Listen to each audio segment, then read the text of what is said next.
Nature abounds with plants, trees, birds, insects, animals, etc. Aren't the animals and birds also the inheritors of the earth like us? Don't they have the right to live on this earth as we have? If you find a snake in your garden or premises, what will you do? Here is an interesting story. Read on. പ്രകൃതി സസ്യങ്ങളാലും വൃക്ഷങ്ങളാലും പക്ഷികളാലും ചെറുപ്രാണികളാലും മൃഗങ്ങളാലും നിറഞ്ഞു നിൽക്കുന്നു. മൃഗങ്ങളും പക്ഷികളും നമ്മളെപ്പോലെ തന്നെ ഈ ഭൂമിയുടെ അവകാശികളല്ലേ? അവയ്ക്കും നമ്മളെപ്പോലെ ഈ ഭൂമിയിൽ ജീവിക്കുവാനുള്ള അവകാശമില്ലേ? നിങ്ങൾ ഒരു പാമ്പിനെ നിങ്ങളുടെ പൂന്തോട്ടത്തിലോ പരിസരത്തോ കണ്ടാൽ എന്ത് ചെയ്യും? ഇതാ ഇവിടെ രസകരമായൊരു കഥ. A snake in the grass. പുല്ലുകൾക്കിടയിലെ പാമ്പ്. It was a sunny afternoon. The inmates of the bungalow were at their siesta. A cyclist rang his bell at the gate frantically and shouted, "A big cobra has got into your compound! It crossed my wheel!" He pointed to its track under the gate and resumed his journey. നല്ല സൂര്യപ്രകാശമുള്ള ഉച്ച കഴിഞ്ഞ സമയമായിരുന്നു അത്. ബംഗ്ലാവിലുള്ളവർ ഉച്ചമയക്കത്തിലായിരുന്നു. ഗേറ്റിനടുത്ത് ഒരു cycle സവാരിക്കാരൻ ബെല്ലടിച്ച് ഭയസംരംഭങ്ങളോടെ ഉച്ചത്തിൽ വിളിച്ചു പറഞ്ഞു, "ഒരു വലിയ മൂർഖൻ പാമ്പ് നിങ്ങളുടെ പുരയിടത്തിലേക്ക് കയറിയിട്ടുണ്ട്. എൻ്റെ സൈക്കിളിൻ്റെ കുറുകെ കടന്നാണ് അത് പോയത്." ഗേറ്റിനടിയിലൂടെ പാമ്പ് പോയ പാത ചൂണ്ടിക്കാട്ടിയിട്ട് അയാൾ യാത്ര തുടർന്നു. The family consisted of the mother and her 4 sons. They were greatly agitated to hear the news. Soon they assembled at the gate. Their old servant Dasa was sleeping in the shed. They shook him out of his sleep and told him about the arrival of the cobra. ആ കുടുംബത്തിൽ അമ്മയും 4 പുത്രന്മാരുമാണ് ഉണ്ടായിരുന്നത്. ഈ വാർത്ത കേട്ട് അവർ സംഭ്രമിച്ചു. പെട്ടെന്ന് അവർ ഗേറ്റിനരികിൽ ഒത്തുകൂടി. അവരുടെ വൃദ്ധനായ വേലക്കാരൻ ദാസ അയാളുടെ ഷെഡിൽ കിടന്നുറങ്ങുകയായിരുന്നു. അവർ അയാളെ കുലുക്കി വിളിച്ചുണർത്തി. മൂർഖൻ പാമ്പ് കയറിയ വിവരം പറഞ്ഞു. "There isn't any cobra here," he replied, and tried to dismiss the matter.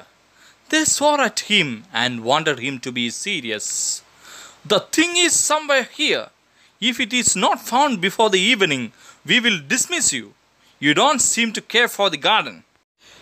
ഇവിടങ്ങ് ഒരു മൂർഖൻ പാമ്പും ഇല്ല. ഇങ്ങനെ പറഞ്ഞ് അയാൾ വിഷയം തള്ളിക്കളയുവാൻ ശ്രമിച്ചു. അവർ അയാളെ ശകാരിച്ചുകൊണ്ട് കാര്യം നിസ്സാരമല്ലെന്നും ഗൗരവമായിട്ടെടുക്കണമെന്നും പറഞ്ഞു. "പാമ്പ് ഇവിടെ എവിടെയോ ഉണ്ട്.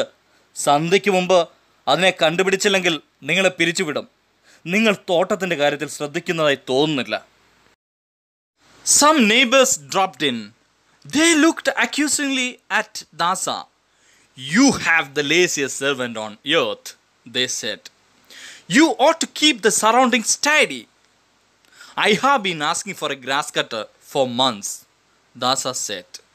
In one voice they ordered him to manage with available things and learn not to make demands. ചില അയൽക്കാർ വന്നു ചേർന്നു. അവർ കുറ്റപ്പെടുത്തുന്ന ഭാവത്തിൽ ദാസയെ നോക്കി. "ലോകത്തിലെ ഏറ്റവും മടിയനായ വേലക്കാരനെയാണ് നിങ്ങൾക്ക് കിട്ടിയിരിക്കുന്നത്," അവർ പറഞ്ഞു. "നിങ്ങൾ ചുറ്റുപാടുകൾ വൃത്തിയും വെടുപ്പുമുള്ളതായി സൂക്ഷിക്കേണ്ടതായിരുന്നു. ഞാനൊരു പുല്ലുവെട്ടി മാസങ്ങളായി ചോദിച്ചുകൊണ്ടിരിക്കുകയാണ്," ദാസ പറഞ്ഞു. ആവശ്യങ്ങൾ ഉന്നയിക്കാതെ കിട്ടുന്ന സാധനങ്ങൾ കൊണ്ട് കാര്യം ചെയ്യുവാൻ ഏകസ്വരത്തിൽ അവർ അയാളോട് പറഞ്ഞു. Meanwhile, more neighbors assembled. They began discussing snake menace and the dangers of snake bite. They began helping the neighbor in every possible way. They tucked up their dhotis, seized every available knife and crowbar, and began to hack the garden.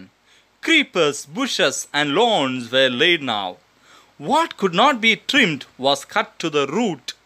The inner walls of the house brightened with unobstructed glare streaking in. When there was nothing more to be done, Dasa asked triumphantly, "Where is the snake?" ഇതിനിടെ കൂടുതൽ അയൽക്കാർ ഒത്തുകൂടി. അവർ പാമ്പ് ഭീഷണിയെയും പാമ്പുകടിയുടെ അപകടങ്ങളെക്കുറിച്ചും ചർച്ച ചെയ്യുവാൻ തുടങ്ങി. കഴിയുന്ന എല്ലാ വിധത്തിലും അവർ അയൽക്കാരനെ സഹായിക്കുവാൻ തുടങ്ങി. അവർ മുണ്ടുമടക്കി കുത്തി കിട്ടാവുന്ന കത്തികളും കമ്പിപ്പാരകളും എടുത്ത് തോട്ടം വെട്ടിനിരത്തുവാൻ തുടങ്ങി. വള്ളിച്ചെടികളും കുറ്റിച്ചെടികളും പുൽപ്പരപ്പുകളും എല്ലാം വെട്ടിനിരത്തി. വെട്ടിച്ചെറുതാക്കുവാൻ പറ്റാത്തവയെല്ലാം വേരോടെ വെട്ടിക്കളഞ്ഞു. അകത്തെ ഭിത്തികളെല്ലാം തടസ്സം വരാത്ത വിധം നല്ലവണ്ണം പ്രകാശമാനമാക്കി. മറ്റൊന്നും ഇനി ചെയ്യാനില്ല എന്ന നിലയിലായപ്പോൾ വിജയഭാവത്തിൽ ദാസ ചോദിച്ചു, പാമ്പ് എവിടെ? An old beggar cried for alms at the gate. They told her that they were busy with a snake hunt. On hearing it, the old woman became happy. You are fortunate. It is God Himself who has come to visit you. Don't kill the snake. Mother was in hearty agreement. You are right. I forgot all about the promised Abhishekam. This is the remainder.